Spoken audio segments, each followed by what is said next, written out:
Bueno, vamos a arrancar el módulo de inversiones, que va a ser un módulo que va a tener 10 secciones. Es una banda, módulo 4, sección 1, introducción a la inversión. A ver, antes de arrancar, quiero ponerte en contexto, breve introducción al módulo. En esta parte del taller vas a adquirir muchísimo conocimiento sobre inversiones.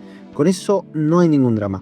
Pero hay muchísimos tipos de inversiones que ahora vamos a ver todas, pero lo que sí me es importante destacarte ahora es la parte bursátil. Voy a hablarte sobre inversiones bursátiles y específicamente con estas te voy a dar todo el conocimiento necesario como para que operes, pero sin matarte a fondo. Postdata, inversión bursátil refiere a inversiones en el mercado de valores, en la bolsa. Si no sabes qué significa, tranqui, lo voy a explicar en un rato. Esta educación es todo lo que necesita saber una persona para confirmar si realmente quiere invertir en lo que van a aprender ahora, que van a ser CDA, bonos, letras, acciones argentinas, entender un poquito de ese mundo y ver si te da el cuero como para meterte a jugar ese partido. Clarita la introducción mientras mi perro salta de la cama al piso. Ahora un pequeño disclaimer y arrancamos. Las inversiones bursátiles conllevan riesgos, es importante investigación y análisis antes de operar en el mercado o tomar cualquier decisión de esta índole. La información proporcionada en este taller se ofrece de manera educacional y no debe tomarse como mientras mi perro vuelve a saltar de la cama al piso, y no debe considerarse asesoramiento financiero. 4.2 Inversiones 101, 101 entiéndase por nivel básico o introductorio o ABC, ya fue, no lo voy a cambiar. A lo largo del taller aprendimos la importancia del ahorro y de cómo administrar nuestras finanzas. Ahora vamos a entrar en otro terreno, subiendo un nivel y explorando las oportunidades que brinda invertir nuestro dinero. Pasar del ahorro a la inversión es fundamental para las finanzas personales. No hay ninguna novedad en destacarte que solamente ahorrar dinero no es suficiente. La inflación y la devaluación básicamente hacen que el valor de nuestro dinero disminuya con el pasar de cada día. Hay varias cosas que podemos hablar sobre el tema, así que vamos paso a paso. ¿Qué es invertir o una inversión? Invertir refiere a destinar nuestro dinero o recursos a una actividad o proyecto con el objetivo de obtener un retorno financiero de este en el futuro. En resumen, suena piola, ¿no? Es como un genial. Entonces, invierto y tengo más plata, al menos a futuro. Sí y no. Hay muchas maneras de invertir el dinero y por supuesto cada inversión tiene su respectivo nivel de riesgo. No es lo mismo gastar los ahorros de tu vida en abrir una cafetería en el centro porteño a hacer un plazo fijo. ¿Son inversiones ambas? Sí, pero sus riesgos son completamente diferentes. No existe una inversión libre de riesgo, por eso es fundamental educarse, informarse y analizar opciones antes de tomar una decisión de inversión. Repasamos. El objetivo principal de invertir es hacer que nuestro dinero crezca. Al invertir, esperamos obtener un rendimiento superior al de mantener nuestro dinero inactivo en la caja de ahorro o billetera o debajo de la almohada. Pero volvamos, si invertir es riesgoso, entonces, ¿qué hay que considerar antes de invertir? 4 factores inevitables para analizar: rendimiento, riesgo, liquidez y horizonte. Vamos de a uno. El rendimiento es la renta que podríamos obtener al invertir X cantidad de dinero en X activo, el cual se mide en porcentajes. El riesgo refiere a la ineludible incertidumbre, ya que toda inversión tiene riesgo. Va de la mano con el rendimiento y en conjunto tienen una ley que siempre se cumple, creo que ya la expliqué, pero va de vuelta, explica que a mayor riesgo hay mayor posibilidad de rendimiento mayor y mayor posibilidad de pérdida, mientras que a menor riesgo hay mayor posibilidad de rendimiento menor y menor posibilidad de pérdida. El siguiente factor es la liquidez, que refiere a la facilidad con la que podemos convertir nuestros activos en efectivo. Yo siempre doy el ejemplo de la propiedad. La propiedad es un activo de altísimo valor, pero si no tenés dinero y lo necesitas, no puedes vender tu propiedad de un día a otro para disponer del capital. Venderlo va a tomar tiempo indeterminado hasta concretarse. Por lo tanto, una propiedad se considera un activo financiero con baja liquidez, incluso casi nula. Y el último de los 4, el horizonte. El horizonte de inversión es el periodo de tiempo en el que queremos mantener nuestra inversión para obtener los rendimientos. Puede ser a corto plazo, mediano plazo o largo plazo. Tener en cuenta estos 4 factores antes de invertir es fundamental. Muchos inversores novatos solo se fijan en la rentabilidad sin tener en cuenta el plazo o el riesgo asumido. tener en cuenta las 4 variables para saber si es la inversión adecuada para vos es fundamental. 4.3. Instrumentos financieros 1, que sería plazo fijo, fondo común de inversión básico y cuentas remuneradas. Antes de llegar al amplio campo bursátil, hablemos sobre otro tipo de inversiones. Inversiones más habituales o comunes, que suelen ser muchísimo más usadas por la gente. Primero, el famoso plazo fijo. Es una inversión en la que entregas una cantidad de dinero a un banco por un periodo de tiempo determinado a cambio de un interés acordado. La principal ventaja es que es súper fácil de constituir, literalmente apretando 2 botones desde cualquier home banking ya está, y te aseguras X porcentaje de interés por X tiempo. La principal desventaja es que no tiene liquidez, ya que no puedes retirar el dinero antes de que termine el plazo acordado. Además, siempre el plazo fijo te paga un interés mensual que a veces pierde por poquito, a veces gana por poquito, pero generalmente es lo mismo que la inflación. Así que técnicamente, más que invertir tu plata para generar ganancias, en realidad el plazo fijo sirve más bien para que no pierda capacidad de compra en el tiempo. 2. A ver, la cuenta remunerada funciona de manera similar a la caja de ahorro del banco, pero gran diferencia, este dinero genera intereses diarios. La principal ventaja es que es 100% líquido, literal, 100% líquido. Por eso lo comparo con la caja de ahorro. Disponés de... sacudí toda la mierda. Disponés de tu dinero en todo momento, y la mayoría de las cuentas remuneradas hoy son ofrecidas por billeteras virtuales. Por ejemplo, Mercado Pago, Personal Pay, Naranja, Walla, lo que significa que podés pagar o cobrar desde la misma cuenta y el dinero que se mueva en tu cuenta estará siendo invertido constantemente. La principal desventaja es que, por supuesto, que el rendimiento no va a ser el más grande, al contrario, va a ser de lo más pequeño que puedas conseguir, ya que este dinero está siendo invertido en un fondo money market, que básicamente significa que invierte en activos de bajísimo riesgo, corto plazo y alta liquidez. O sea, el combo perfecto para generar siempre un interés tan pequeño como seguro. Postdata, por supuesto, que siempre va a pagar menos que un plazo fijo. 3. Fondo común de inversión bancario de bajo riesgo. Hace relativamente poco tiempo las entidades bancarias empezaron a ofrecer desde sus aplicaciones o desde su home banking la posibilidad de invertir en fondos comunes de inversión. En un par de secciones más adelante te lo voy a explicar bien a fondo, pero básicamente es una especie de inversión colectiva donde muchas personas ponen su dinero en un fondo que es gestionado por una sociedad especializada. Aunque hay cientos de fondos comunes de inversión, de hecho miles, los bancos que ofrecen estas opciones suelen ser en su mayoría más usadas las de bajo riesgo, y esa es a la que me estoy refiriendo en este punto, ya que similar al fondo money market recién explicado, estos fondos invierten en activos mayormente libres de riesgo. La principal ventaja es que es una manera más profesional de invertir tu dinero sin que tengas que saber prácticamente nada sobre inversiones. Pero la principal desventaja es que, aunque tiene liquidez, no es inmediata como la cuenta remunerada, sino que puede tomar hasta 2 días hábiles el poder hacerte con tu capital. Entonces, los instrumentos de inversión más habituales, que seguramente al menos uno de estos hayas usado, son 3: el plazo fijo, el fondo común de inversión de bajo riesgo y la cuenta remunerada. De estas 3 opciones, el plazo fijo es la que más interés te va a dar, seguida del fondo común de inversión de bajo riesgo y último, la cuenta remunerada. ¿Ves el patrón, no? El plazo fijo te da la mejor tasa porque por 30 días al menos no vas a poder disponer de tu capital, o sea, no es líquido, o al menos no es tan líquido. Fondo común de inversión viene atrás, ya que tenés que esperar al menos hasta 2 días hábiles para poder rescatar el dinero, o sea, tiene liquidez media. Y la cuenta remunerada es la que peor tasa te ofrece, pero tenés la ventaja de que no tenés que esperar en ningún momento para poder usar tu capital invertido, ya que es 100% líquido. Y tiene sentido que sea así, porque el mercado sigue un patrón de lógica. Lo barato es barato por algo, lo caro es caro por algo. No hay trucos ni vueltas que darle. 4.4.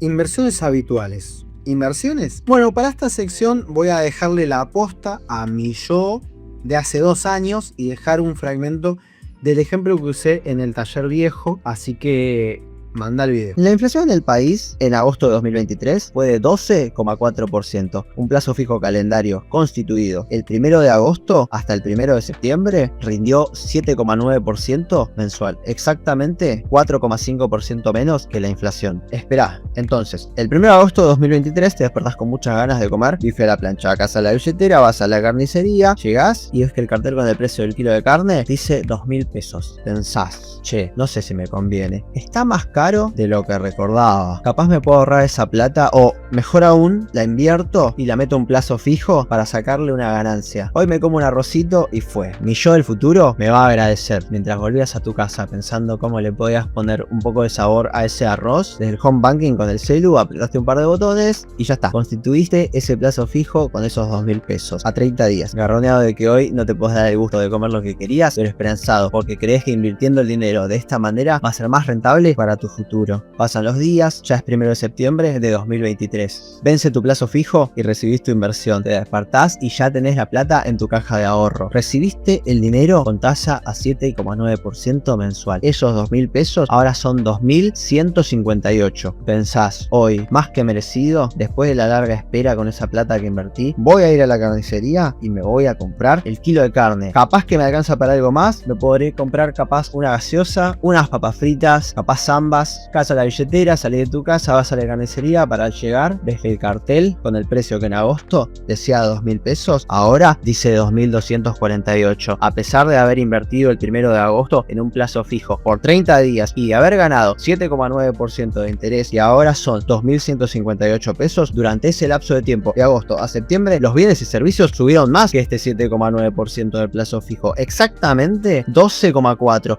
Pero espera, voy muy rápido, pasemos a limpio. ¿Qué significa esto con lo que te estoy bombardeando? Que a pesar del esfuerzo realizado, perdiste poder adquisitivo. ¿Y qué significa eso? Que esos 2.158 pesos que generaste invirtiendo 30 días de agosto a septiembre, ahora valen menos que esos 2.000 pesos en agosto. ¿Y qué significa eso? Que aún habiendo recibido dinero y que aún habiendo invertido en plazo fijo, perdiste plata. Antes de que te salga una lágrima, déjame ir más al hueso, porque la situación empeora. Primero, esta situación no es una joda, es real. Hayas invertido o no en plazo fijo, si vivís en Argentina, esto lo viviste. Esto está pasando. Segundo, recordemos que de las inversiones habituales, el plazo fijo es la que más tasa paga, lo que significa que si hubieras optado por otra inversión habitual, hubieras perdido incluso más poder adquisitivo. Tercero, este 7,9% es la mejor tasa que se conseguía en esa fecha, pero no todos los bancos ofrecen este techo, o sea que el interés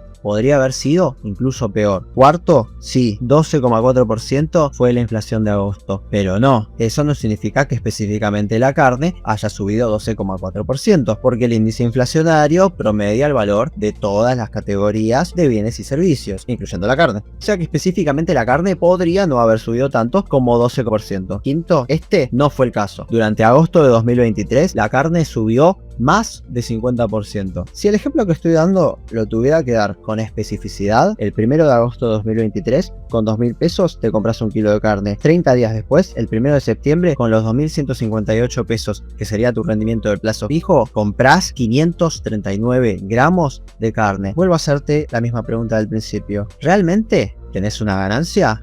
Creo que quedó bastante claro, pero vos qué decís, inversiones habituales. Inversiones, inhalamos, exhalamos y seguimos, que vamos a dar vuelta a esta página. Bueno, muchas gracias Gustavo del pasado por tu excelente explicación de por qué las inversiones habituales realmente no generan ganancias. Un ejemplo similar que podría haber usado, pero que no hice, que podría haber usado para rehacer esta sección que decidí no hacer, hoy podría haber sido un ejemplo bastante reciente, el aumento del transporte público, que en Ciudad de Buenos Aires los colectivos subieron un 350% durante el año, o las prepagas que aumentaron mucho más que la inflación, o la nafta que subió un 100% de un momento a otro casi. Aunque ya el ejemplo de la carne, cuántas cosas agarraba el chabón, aunque ya el ejemplo de la carne quedó en el pasado porque ha habido tanto cambio de precio desde ese momento que desacomodó todos los números. Además, Argentina hoy tiene una expectativa inflacionaria baja en comparación a lo que fue con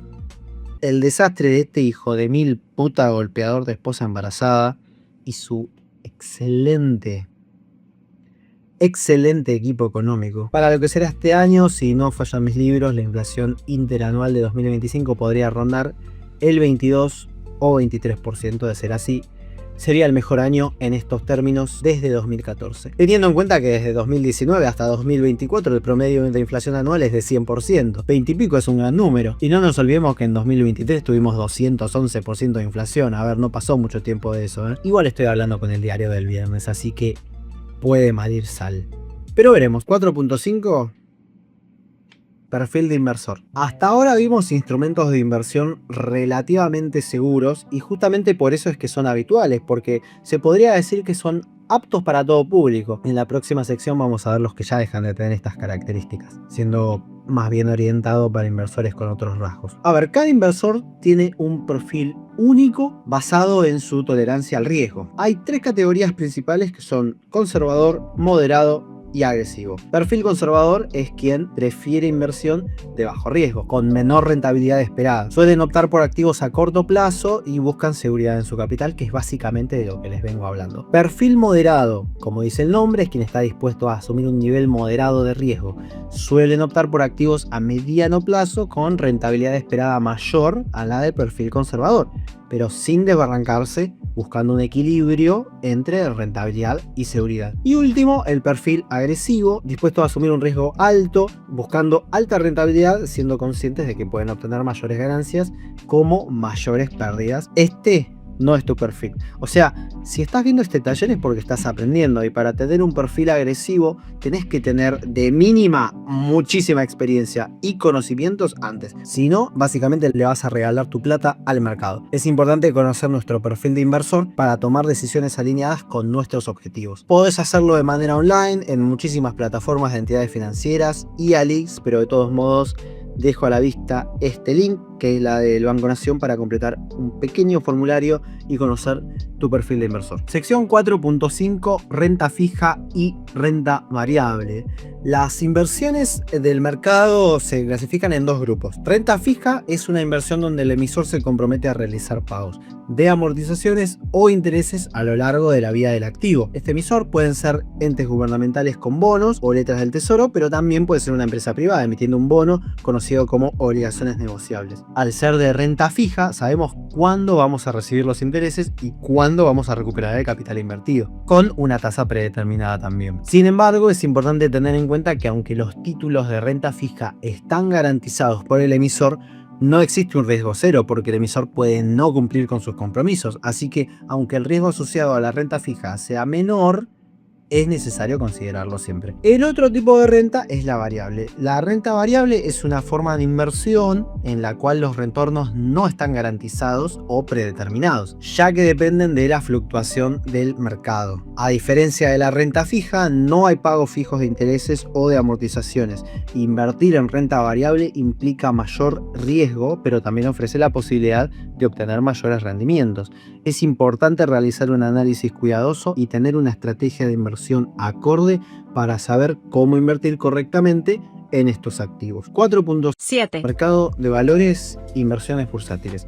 Ya sabemos que es una inversión junto a sus fundamentos, diversidad, riesgos, importancia de perfil de inversor, pero antes de enseñarte los diferentes tipos de herramientas que se pueden usar, vamos a entender un poquito qué es el mercado de valores. Una inversión bursátil es la compra de instrumentos financieros en el mercado de valores. Vamos de a poco. Inversión bursátil sería inversión en bolsa. ¿Qué es la bolsa? Es un término usado para referirse al mercado de valores. ¿Qué es esta bolsa o mercado de valores? Es un mercado organizado y regulado por el Estado que permite que inversores se conecten entre sí y negocien instrumentos financieros. ¿Y cómo se negocian estos instrumentos en la bolsa? Paso a paso. Elegís un broker, que es un intermediario financiero entre vos y el mercado de valores. Es lo mismo que ALIC, que va a facilitar las operaciones bursátiles, por ejemplo IOL, Balance, Bull Market, Ecovalores y demás, etc. En el broker elegido abrís una cuenta comitente, que es una cuenta de inversión. Aclaro que los requisitos suelen ser básicos, pero destaco que además de ser mayor de edad y tener DNI argentino, necesitas una cuenta bancaria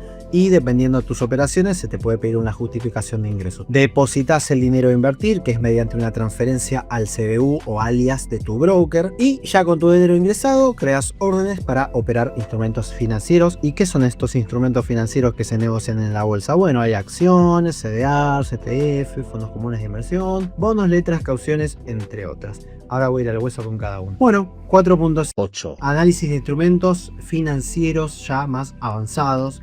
Los instrumentos financieros en el mercado de valores son los activos que se negocian con el propósito de invertir para obtener ganancias. Vamos a ver todos y todo lo que necesitas saber uno a uno. Voy a explicar en palabras que puedas entender qué es cada instrumento, cómo funciona, cuánto riesgo tiene cada uno y por qué tienen ese riesgo. Arrancamos. Acciones y CDRs. La acción de una empresa es básicamente el pedacito de una empresa. Al adquirir una acción te convertís en un pequeño dueño y podés recibir derechos como participación y dividendos o ganancias extras si es que la empresa marcha exitosamente.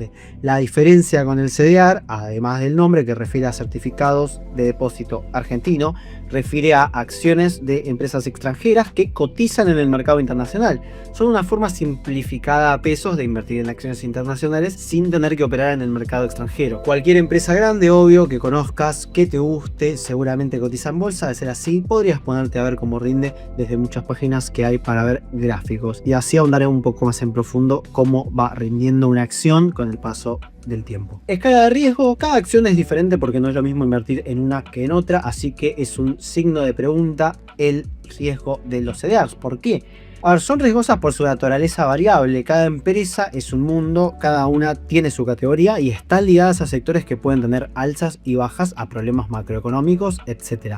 Un ejemplo vivo es lo que viene pasando en Brasil, que debido a la política monetaria del gobierno de turno, que a mí se me hace muy similar a la que aplicó el colectivero que tuvimos a cargo de la nación, que terminó profundizando nuestra crisis económica. Básicamente coinciden en que aumentó el gasto público fuertemente, amplió programas sociales, aumentos a y de empleados públicos, ayudas específicas a sectores, subsidios a los combustibles, impuestos a los ricos, y ahora aprobaron una reforma tributaria que les va a dar el IVA más grande del planeta Tierra, creo que 28%, igual se va a empezar a aplicar desde el año que viene. Y bueno, estas políticas bastante rápidamente se tradujeron en la devaluación del 27% del real y en la caída de las empresas privadas. Fíjense cómo una mala gestión económica de un gobierno de turno puede hacer fundir empresas. El ticker EWZ, que sigue al índice de Brasil, está compuesta por acciones de su bolsa, cayó 30% en dólares durante 2024, o sea que quien decidió internacionalmente invertir en Brasil perdió como la guerra, mientras el equivalente argentino ARGT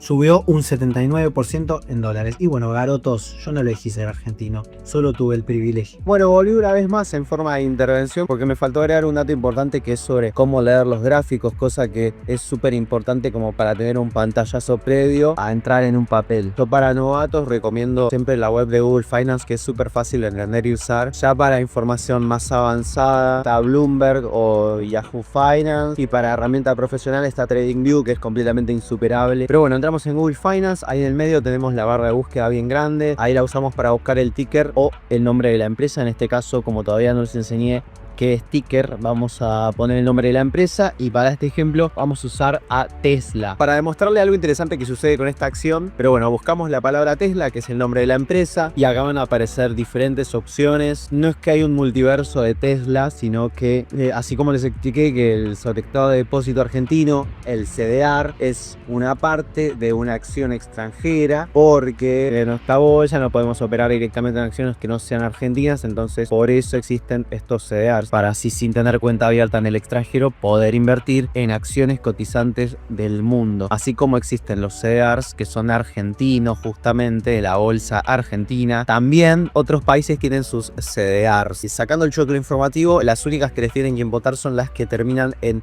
BCBA, NYSE y Nasdaq. Rapidito, BCBA es la Bolsa de Comercio de Buenos Aires. Todas las acciones cotizantes en el mercado local lo hacen en la BCBA, dentro del panel de BIMA, que es Bolsa de Mercados Argentinos, pero bueno, esto ya es información extra. Después está Nasdaq, que es la Bolsa de Comercio de Empresas Tecnológicas, y NYSE, que es la Bolsa de New York, que es de empresas tradicionales e industriales. Entonces la empresa que busquemos va a tener una versión de nuestra bolsa BCBA y de su bolsa local, que sería o Nasdaq o NYSE, dependiendo de qué tipo de acción sea. En el caso de Tesla corresponde al Nasdaq. Ya es muy avanzado lo de checar las dos acciones a la par para hacer un movimiento por desalubridad o por valor del precio del contado con liquidación. Es más, capaz que esto que te acabo de decir es chino básico. Así que nada, dejo esa información y continuamos con lo básico. Como estamos buscando la acción de Tesla de nuestro mercado, sí o sí tiene que ser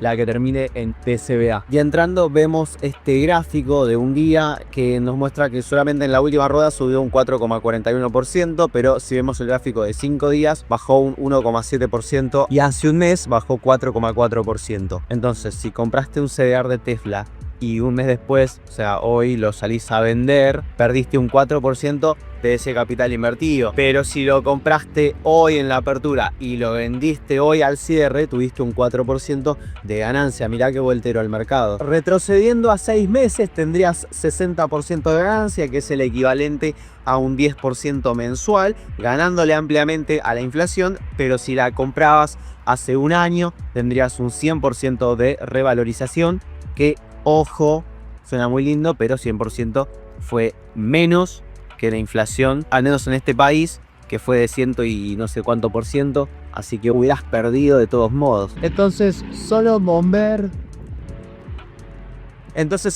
ver estos gráficos simples, entendemos las oscilaciones del mercado que tuvo, cómo evolucionó con el paso del tiempo, que es importante para decidir a qué papel entrar en base a tu horizonte. Bueno, eso era lo que me olvidé. Una banda, por eso estoy acá despeinándome y con el ruido de la autopista. Aparte elegí el peor día, hacen como 33 grados. Para cerrar, aclaro lo que son los CDR de ETF. Dentro del mundo de las acciones, las más populares son los ETF, que en nuestra bolsa serían CDRs de ETF. Son de las siglas Exchange Traded Fund, o en español fondos cotizados. Es una inversión híbrida en un fondo común de inversión y una acción, como venía diciendo, del índice de Brasil, Argentina en este caso. El objetivo de este instrumento es replicar el rendimiento de otros activos, como pueden ser índices, commodities, monedas, etc. Los más conocidos y elegidos para principiantes suelen ser el S&P 500, que es un índice de referencia a mercado estadounidense y sigue el rendimiento de las 500 principales empresas que cotizan en su bolsa. También está el QQQ Trust, que de similar manera sigue el rendimiento de 100 empresas tecnológicas líderes en Estados Unidos. Y bueno, otro ejemplo más, el EEM, Emerging Markets, que invierte en mercados emergentes como China, India, Brasil, entre otros. El riesgo va a variar dependiendo de qué ETF o qué acción elijas, por eso es imposible darle un puntaje en general de riesgo. Siguiente, bonos y letras. Los bonos son instrumentos de deuda emitidos por entidades públicas o privadas. Si son de privadas, se los llama obligaciones negociables, abreviado ON. Mientras que las letras son instrumentos de deuda emitidos por entidades gubernamentales. Vos, al adquirir estos bonos, letras u obligaciones negociables, prestás tu dinero al emisor del mismo y recibís tus pagos de intereses de diferentes maneras, cada una dependiendo de sus características específicas. Algunas amortizan todo al vencimiento, recibiendo pagos de cupones durante la vida del bono, otras amortizan de manera parcial, en cuotas, otras tipo bullet, que paga todo directamente al vencimiento, y hay más, pero estas son las más conocidas. Estas deudas tienen diferentes calidades en base a su análisis crediticio. De hecho, tienen una clasificación en categorías, ya que algunos son más seguros y otros son más riesgosos. En una escala de riesgo, yo le pondría 3 estrellas riesgosas sobre 5. ¿Por qué? Porque cuando se habla del riesgo de crédito en bonos u obligaciones negociables, ya sea un gobierno, una provincia o una empresa, refiere a que el emisor no pague en plazos acordados, lo que puede ocurrir por diversas razones, como por ejemplo dificultades fiscales, problemas de liquidez, problemas políticos, y esto es traducido al mercado, por supuesto. Por ejemplo, los bonos soberanos, que son nacionales, son considerados menos riesgosos en comparación a los bonos de las provincias, ya que el gobierno nacional tiene más poder fiscal, más recursos, y además el gobierno de turno es recontra pro mercado, y eso también suma puntos. Las provincias, en cambio, tienen menos recursos y dependen de los fondos que reciben del gobierno actual y de su propia economía regional. Un vivo ejemplo es el caso de los bonos de la provincia de Buenos Aires. Bonos a cargo de un gobernador que cree que la inflación no es un fenómeno monetario, similar al pensamiento de este enfermo hijo de mil puta acá a mi costado, que decía que la inflación era causada por diablos. Yo necesito que la gente pueda vivir en paz y que los precios bajen. Ahora, hay diablos que hacen subir los precios. Y lo que hay que hacer es hacer entrar en razón a los diablos. Creo que no se nota mucho, pero tengo mucho odio contenido con el último gobierno de turno. Dólar MEP, el famosísimo dólar MEP o dólar bolsa, es ni más ni menos que la compra y venta de un bono. Es la manera bursátil de hacerse con la divisa estadounidense mediante operaciones que hoy en día ya se hacen de manera automática. Pero bueno, te la explico brevemente. Se compra en pesos un bono en específico, que si lo haces en automático va a ser el AL30, que son bonos gubernamentales, que acabo de explicar ya lo que son. Son de alto volumen, Esto significa que mucha gente constantemente está comprando y vendiendo para después del parking, que el parking es un día de espera obligatoria, post compra del bono, venderlo, pero en su especie D, que sería el AL30D, que es exactamente el mismo bono, pero en vez de cotizar en pesos, cotiza en dólares. Repaso rápido, que el bono que compramos ayer, hoy lo salimos a vender, pero no lo vendemos en pesos como lo compramos, sino que lo vendemos en dólares y nos hacemos con la divisa estadounidense en nuestra cuenta comitente, a la cual posteriormente hay que enviar a nuestra caja de ahorro en dólares y después retirar. Escala de riesgo,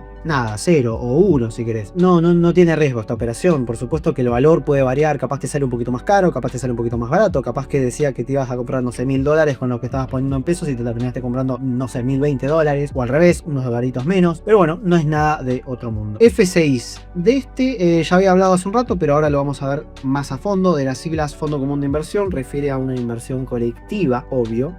Básicamente es un fondo común de inversiones, donde se reúne el dinero de varios inversionistas para justamente invertir en una cartera diversificada de activos que son gestionados por una sociedad gerente, o sea, administradores profesionales que deciden en qué activos invertir e ir rotando y así gestionando la cartera en pos de lograr el mejor rendimiento posible. Hasta yo me aburrí dando esta explicación de los fondos comunes de inversión, pero ojo, porque es a lo que más bola le tenés que dar. O sea, teniendo en cuenta que te interesa el mundo bursátil, la herramienta más simple de usar en una cuenta comitente son los fondos comunes de inversión. A fin de cuentas es, visto desde una forma más simple, darle tu plata a un grupo de expertos para que la laburen por vos. Obviamente cada fondo común de inversión tiene un horizonte de inversión el cual le dará un determinado riesgo y rendimiento. Una buena página para investigarlos es la de la Cámara Argentina de Fondos Comunes de Inversión, cafsi.org.ar, te recomiendo chequearla. Bueno, volví, acá dije lo de CAFSI, que todo muy lindo, pero los redejé a gamba. Corte, no les expliqué un carazo de cómo usar la web, que de paso no es muy intuitiva, de hecho no le vendría mal una actualización. Pero bueno, vamos a lo que vinimos. En la web principal buscas el recuadro que dice busque y encuentre, le dan a ingresar y de manera predeterminada los va a poner en buscar por atributos, pero ustedes pueden elegir cualquiera de las otras variables. Continuando en clasificación van a tener más o menos 800.000 opciones. Ustedes solo tienen que fijarse en las que dicen renta mixta, renta variable y renta fija, casi me la olvido. No la uso nunca. Dependiendo el perfil que tengan y el interés que tengan, seleccionan cuál renta le quieren chusmear. En región ponen Argentina y en benchmark lo dejan como está en todos y listo. Buscan y ahí van a tener una lista de diferentes FCI en los cuales si entran van a poder ver los porcentajes, los datos, la cartera, el armado, etcétera. Escala de riesgo, por supuesto, es muy variable porque es muy amplia. Los FCI más seguros que hay invierten en activos muy líquidos y pueden darte un rendimiento similar al de un plazo fijo, generalmente el mismo o incluso un poquito menos, ya que dispones de liquidez. Sin embargo, yendo a la renta variable, también podemos invertir en un fondo de acciones argentinas que, aunque hace años están siendo alcistas, no dejan de ser súper volátiles, por lo que aunque en un mes podés tener rendimiento de 10%, tranquilamente al siguiente mes podrías tener 10% de pérdida o 15 o más. Por eso es importante entender dónde estás metiendo la plata, para al final del día irte a dormir tranquilo. Yo no sé de dónde escuché esta frase, a alguien le pertenece, pero me quedó toda la vida. Es la mejor inversión, es con la que uno se puede ir a dormir tranquilo. Así que no te metas en pelotudeces, no acordes a tu perfil. Cauciones. Una caución es un acuerdo de préstamo, a la inversa de como lo conocemos. Si yo te digo voy a hacer un préstamo, es porque voy a ir al banco a pedir un préstamo. Bueno, acá es al revés. Nosotros podemos prestar nuestro dinero a un prestatario, siendo nosotros los prestamistas. Nosotros elegimos cuánto tiempo va a tomar esta caución, o sea, cuándo la vamos a cobrar y con qué interés la vamos a cobrar, ya que también es negociable el interés. En palabras súper simples podríamos decir que es como un mini plazo fijo.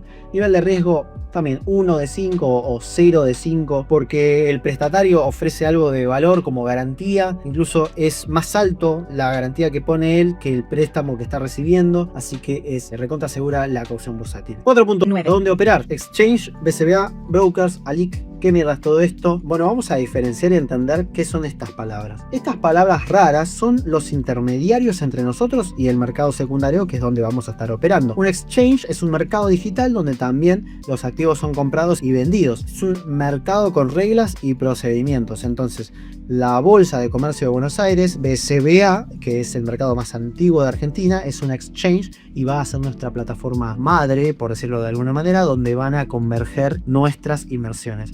Un broker, en cambio, es un término general. Se usa para describir a un intermediario financiero que facilita la compraventa de activos bursátiles entre inversores y mercados, aunque también sacándolo del mundo bursátil aplica para diferentes tipos de terminologías la palabra broker. ¿Y qué es una ALIC? La ALIC refiere a agente de liquidación y compensación. Son agentes regulados por la Comisión Nacional de Valores encargados de justamente liquidar y compensar las operaciones en la Bolsa de Comercio de Buenos Aires y otros mercados locales. Ejemplos de una ALIC podrían ser entre los más conocidos y operados YOL Inversiones, Bull Market, Cocos Capital, Bravo Bursátil, Balance, etc. En lo personal te tengo una recomendación sin ningún sobre debajo de la mesa, porque por supuesto que nadie me patrocinó, a pesar de tener algún que otro día de vuelta con Juan Ignacio Abuchudit, ni más ni menos que el presidente del grupo IEB.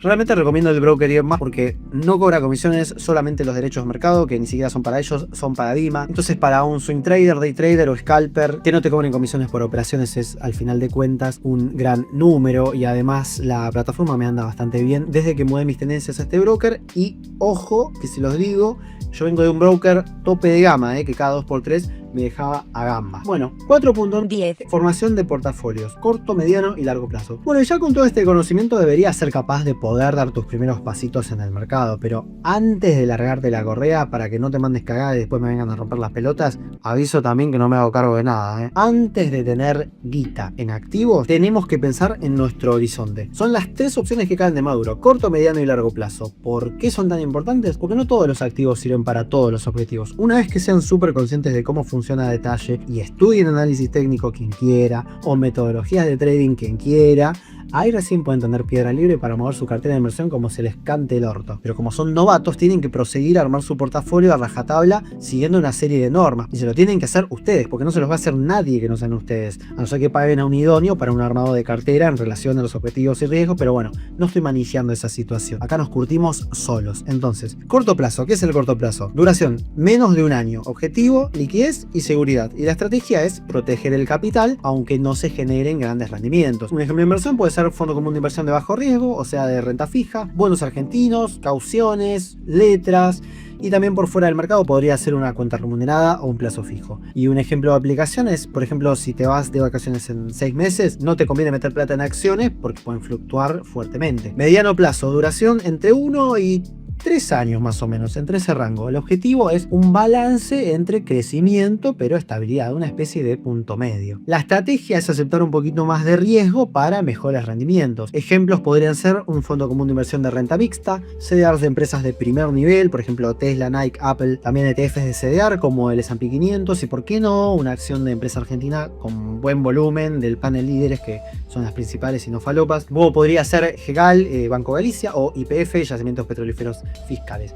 Ejemplos de aplicación podría ser si quieres cambiar el auto en 2 años, tu inversión te tiene que ayudar creciendo, pero tampoco le puedes permitir grandes caídas. Y largo plazo, la duración sería de más de 3 años en portafolio. El objetivo sería el crecimiento sostenido y acumulación de capital. Y la estrategia sería tomar el mayor riesgo posible en base a lo que es tu perfil, porque el largo plazo lo que hace es compensar las oscilaciones de mercado a través del tiempo, más bien enfocándote en el valor real del activo y no los osciladores externos, porque hay épocas en las que todo el mercado en consenso se pone rojo, capaz una semana muy bajista que cuesta tiempo recuperar el punto previo a esa caída. Ejemplos pueden ser un nuevo COVID, una nueva GUR, no puedo decir esa palabra, conflictos sociopolíticos, etc. Cuando invertís a largo plazo, estos factores externos que sí afectan el valor de tus activos, en realidad no es algo que sea de tu preocupación, porque para cuando vos retires tu inversión ya va a haber pasado todo este quilombo. Para un inversor promedio, el arma secreta, además del conocimiento de saber dónde estás metiendo tu plata, es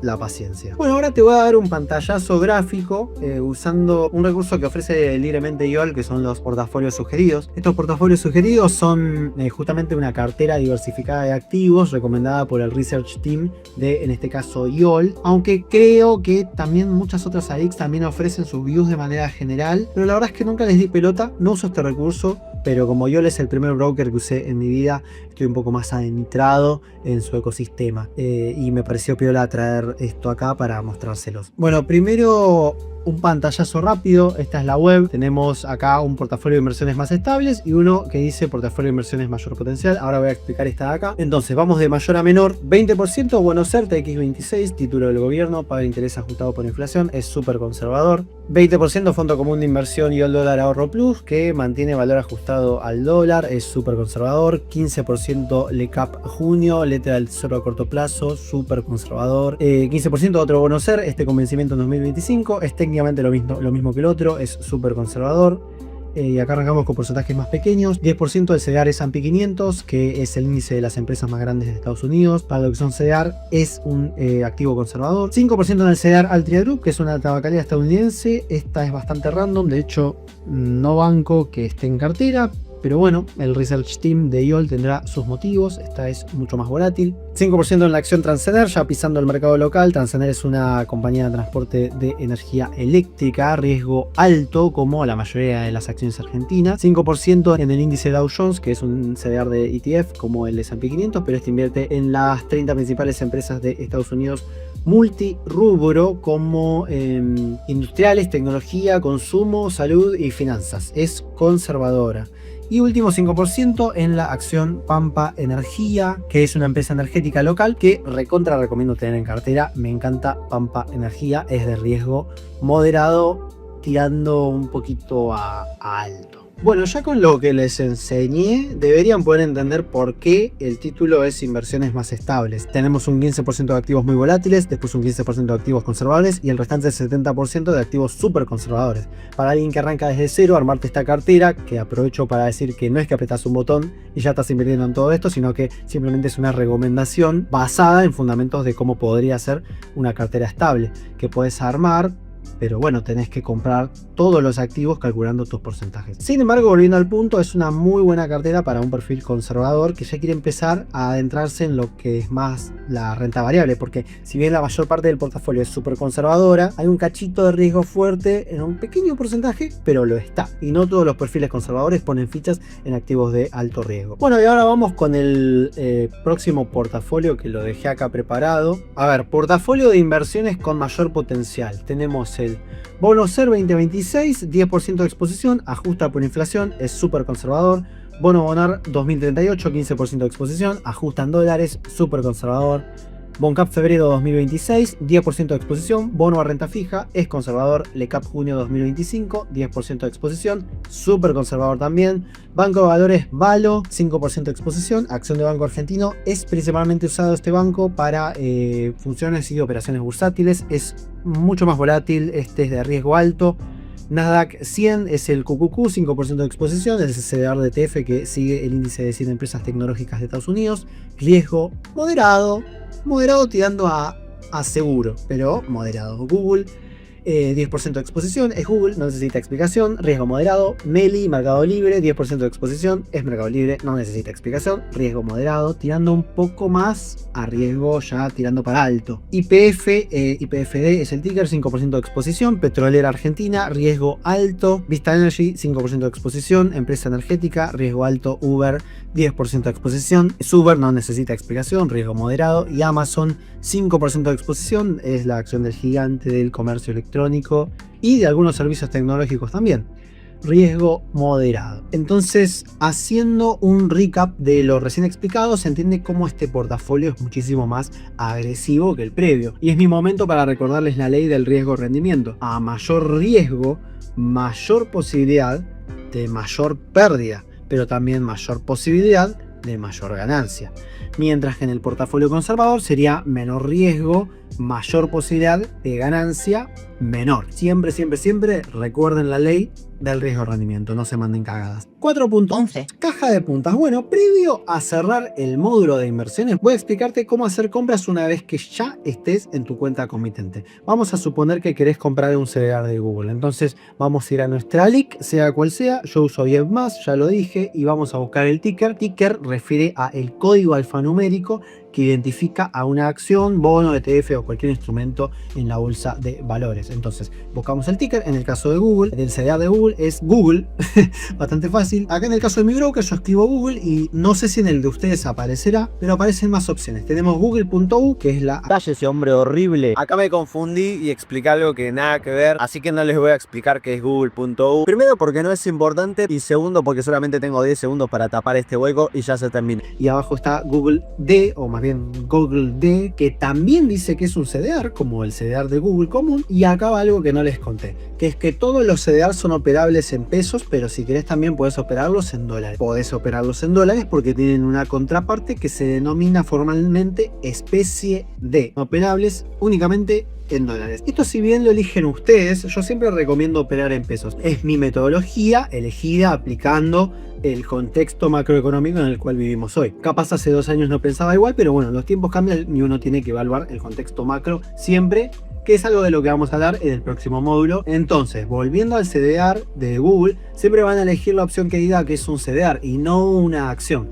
y que no termine con la letra D tampoco, cosa que sea operable en pesos. Así sabemos que estamos eligiendo la opción correcta. Así que bueno, entramos. Algunos brokers te muestran gráficos, otros no, a no ser que seas trader. Lo realmente importante acá es que veas este precio, que va a estar al lado de un porcentaje, que es el valor intradiario de rendimiento. Indica cuánto vale un papel de este activo. En este caso veo que cotiza a 3.975 pesos un CDR de Google, o al menos refiere a que el último papel que se vendió de este activo fue por el precio de 3.975 pesos, e indica que es un 0.62% menos al precio de la apertura en la rueda, o sea, a diferencia de su precio al cierre de la jornada bursátil previa. Bueno, para comprar un papel vamos a apretar en el botón de compra, donde nos va a abrir la caja de puntas. ¿Qué es la caja de puntas? Es este aparato que estamos viendo acá. ¿Y qué es lo que vemos? Acá hay otras personas como nosotros que manejan más o menos capital y están de un lado queriendo comprar como vos, y de otro hay tenedores que quieren vender. Pero hay un gap acá y creo que se entiende bastante fácil. Si no es así, imagínate que es una subasta. De hecho, voy a yo dar un ejemplo como para que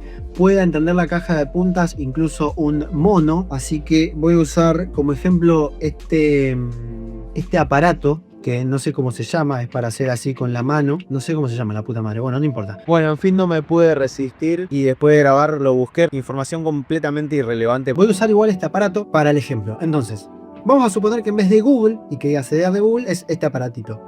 Este aparatito, ARS, pesos argentinos, 3.975 pesos. Significa que este aparatito, el último aparatito de estos que se vendió a 3.975 pesos. Menos 0,62% es lo que vale menos a comparación de la última jornada. La jornada previa, al cierre, de todos los que vendimos este aparatito, el último que lo vendió un 0,62% más caro que lo que está valiendo ahora. Seguimos. Caja de puntas. Tenemos precio de compra, el que está más alto, 3.680 pesos, seguido de uno que está a 3.600 pesos. Precio de venta, 4.090 pesos, seguido de otro que lo vende a 4.100 pesos. Entonces, ¿qué es lo que pasa acá? Vamos a suponer que yo soy el primer vendedor en la fila. Yo estoy vendiendo este aparatito, que en realidad son 49 de estos aparatitos, los vendo a 4.090 pesos. Cada uno, 4.090 pesos. Si los querés, me pagas 4.090 y yo te los doy. Pero del otro lado tenemos a los compradores, que tienen la plata, que no tengo plata encima. Vamos a hacer de cuenta de que esta feta de papel higiénico es plata, ¿sí? Ahí va. Me quedó para el orto porque rompí con la lapicera el papel, no importa. Bueno, lo entendés. Yo como vendedor estoy ofreciendo 3.680 pesos para comprar 3. Igual no importa, la cantidad la menciono por mencionar, pero realmente no es importante la cantidad para el ejemplo, porque estoy explicando la base de la transacción, no la cantidad. Bueno, yo estoy queriendo comprar a 3.680 pesos, yo tengo la plata, ofrezco 3.680, el vendedor que más barato lo vende a 4.090, hay una diferencia bastante grande. ¿Por qué aparece 3.975? Entonces le digo yo al vendedor, y el vendedor me dice, no, 3.975 es lo que le vendió el último tipo. Yo no soy ese último tipo, yo no lo vendo a 3.975 pesos, lo vendo a 4.090 y soy el que lo vende más barato, así que comprámelo a 4.090. Entonces yo digo, no, yo tengo 3.680, yo lo quiero comprar a 3.680 pesos. ¿Cómo es la cosa? No, andate a la concha a tu hermana con los 4.090 pesos. Entonces, al hacer esto, lo que terminás haciendo como comprador es no convalidar el precio de venta y quedarte a esperar a que alguien te lo quiera vender a 3.680 pesos. Como vendedor, al no convalidar el precio del comprador, vos lo que estás haciendo es esperar a que alguien convalide tu precio y te lo compre al precio que vos pedís. Entonces, ¿qué? ¿Va a haber siempre esa diferencia entre el último comprador y el último vendedor así de 500 pesos? No, esto es bastante simple. Hay diferentes alternativas que pueden suceder. Por ejemplo, si yo como comprador me planto en 3.680 pesos, me arriesgo a que aparezca un tipo que ofrezca más que yo, ofrece 3.700 pesos y capaz que se lo venden a 3.700 pesos. Yo como comprador me arriesgo a que al no ofrecer más plata por el papel, o perdón, por el aparatito, aparezca un tipo que sí convalide el precio de venta, diga, che papi, ¿cuánto sale? 4.090 los vendo, papi. Listo, olvídate hermano, toma, dame todo lo que tenés, listo. Entonces pasa eso, ¿qué es lo que pasa? Se reacomoda todo y esto es constantemente. Entonces, si el último vendedor vendió a 4.090 pesos el aparatito, a pesar de que había como una tensa calma entre compradores y vendedores que no se querían convalidar los precios, se vende a 4.090 todo lo que tenía el chabón, ya queda el precio alto para la venta, queda 4.000, el siguiente 4.100 y capaz que el de estaba a 4.100 dijo, se vendió a 4.090, listo, lo vendo ahora a 4.200, total, la gente está queriendo comprar. Capaz el mismo comprador que te compró a 4.090 también quiere comprar más y le podés subir el precio porque te lo va a pagar, porque si pagó 4.090, ¿por qué le va a costar pagar un poco más? Entonces, como comprador, te arriesgas al no convalidar el precio de mercado, que el precio de mercado es lo que está ofreciéndote el último vendedor, al no convalidar ese precio, como comprador te arriesgas a que te barran, que la barrida es un término muy usado para los traders, porque los traders nos posicionamos en caja de puntas constantemente con diferentes precios, diferentes números para obtener mejores rentabilidades, porque es importante, hasta un 0.01% es importante para un trader. Entonces barrido refiere a que literalmente como si fuera con la escoba te barren. ¿Cuánto? Vos estabas ahí arriba, eras el que más plata ofrecías 3.680 pesos por este aparatito, pero un loco lo pagó 4.090, así que vos pasaste de ser el primer comprador a ser, no sé, un ejemplo, ¿no? El último comprador. Ahora ya tu precio no sirve. Esa plata no te sirve. Vas a tener que cancelar la orden de compra y generar una nueva por el precio nuevo convalidado, por el mismo mercado, que son personas como vos y como yo. Entonces vas a tener que pagarlo más caro de lo que siquiera era 4.090, capaz que ahora está a 4.500, que es el precio de venta del último que vemos acá en la imagen. Capaz se estiró hasta 4.500 pesos y tenés que pagar 4.500 pesos por no haber querido pagar los 4.090 en un primer momento convalidando el precio de los vendedores. ¿Qué es lo que pasa en un contexto al revés? El vendedor de 4.090 pesos dice no, yo a este Gil le dije que se vaya a la concha a su hermana, no se lo voy a vender a 3.680, yo lo vendo a 4.090 pesos o lo vendo a 4.090 pesos. Entonces, como comprador, me estanco en ese precio. Ponele que son las 2 de la tarde, digo no, yo 4.090, se van todos a la puta que lo parió, soy el que lo está vendiendo más barato, así que yo me olvido, lo dejo ahí, me voy, salgo al gimnasio, pasear al perro a caminar. Vuelvo 1 hora después, 2 horas después o al siguiente día de mercado, me vuelvo a meter y resulta que no solo no lo vendí siendo el más barato que lo vendía, sino que bajó de precio. ¿Qué fue lo que pasó entonces cuando saliste a caminar? Vos dejaste la orden de venta por 4.090 pesos del aparatito. No solo nadie te la compró, sino que convalidaron al precio de compra del más barato, que era 3.680 pesos. Convalidaron ese y después de venderle a ese, los compradores dijeron, che, si se lo vendieron barato a este tipo, vamos a plantarnos acá. Y entonces los vendedores capaz dijeron, che, bajó un montón, vamos a vender. ¿Cuánto está? 3.600 y se lo vendemos a 3.600. Tomá, llévatelo a 3.600, llévatelo a 3.580, llévatelo a 3.400. Entonces vos volvés y no solo no lo vendiste a 4.090, sino que ahora vale 3.400 pesos. Ese es el escenario que puede pasar en una barrida a la inversa, barrida de un vendedor, no barrida de un comprador. Y así es como el precio de mercado oscila de un lado o de otro. Y creo que me está faltando explicar una cosa más, que sería lo que... Bueno, en fin, no me acordé. Por eso estoy acá en mi última intervención externa a lo que fue la grabación de aquel día. Me faltó explicar algo importantísimo, que es el volumen operado. A ver, cuando analizamos un activo antes de operar, no solamente importa el precio, sino que también el volumen de operaciones, o sea, la cantidad de títulos que se están comprando y vendiendo en cada nivel de precios. Es importantísimo porque viendo el volumen entendemos la liquidez del activo y la fuerza del movimiento. Un alto volumen, para darte un ejemplo del bono AL30, indica que hay interés y participación activa del mercado en este papel, lo que le da más solidez a una tendencia. En cambio, en un volumen bajo, vamos a usar por ejemplo el caso de Mola, del panel general de acciones argentinas, puede ser una señal de menor interés, complicando un poco más las operaciones tanto de compra como de venta. Visto eso, continuamos. El precio de mercado. El precio de mercado es esos 3.975 pesos que vemos ahí. Yo les decía, 3.975 pesos es el precio por el cual se vendió el último papel, perdón, el último de estos aparatitos se vendió a 3.975 pesos, a pesar de que el comprador que más quiere pagar es 3.680, que es menos que 3.975, que lo quiere comprar más barato, y que el vendedor que lo vende más barato lo vende a 4.090, que es más que este último precio de 3.975. Entonces el vendedor juega a su favor intentando subir el precio y el comprador juega a su favor intentando bajar el precio. Tiene una lógica, obvio, la lógica de mercado, oferta, demanda, yo tiro para mi lado, vos tirás para el tuyo y vemos de encontrarnos en un punto medio o no. Bueno, entonces el precio de mercado, que ya lo había usado de ejemplo, pero lo voy a explicar un poquitito más, es que vos entrás y pagás y ejecutás la operación en el momento instantáneo y te haces de los papeles del aparatito, ya entendieron, ¿no? No voy a usar más el ejemplo de toda esta pelotudez. Te haces de los activos de manera inmediata.